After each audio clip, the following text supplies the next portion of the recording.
Hi everyone, in front of me I've got NUBIA Pad 3D and let me share with you how to clear the browser on this device. So let's start with opening the browser. In my case it will be Google Chrome, so let's tap on it and tap on the three dots icon in the right upper corner.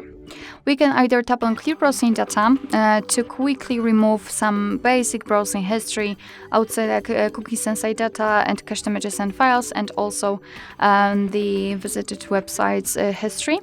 But we can also tap on More Options to find some advanced browsing history. So let's do it right here, three dots icon, and tap on the history. This is the list of visited websites. You can remove them manually just by tapping on the X button.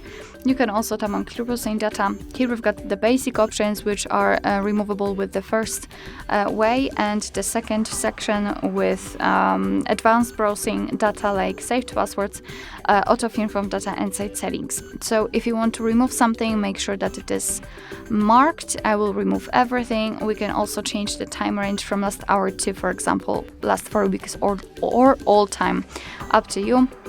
And then tap on Clear Data, tap on Clear, and as you can see, the history is empty. Alright, so that will be all. Thank you so much for watching. I hope that this video was helpful, and if it was, please hit the subscribe button and leave the thumbs up.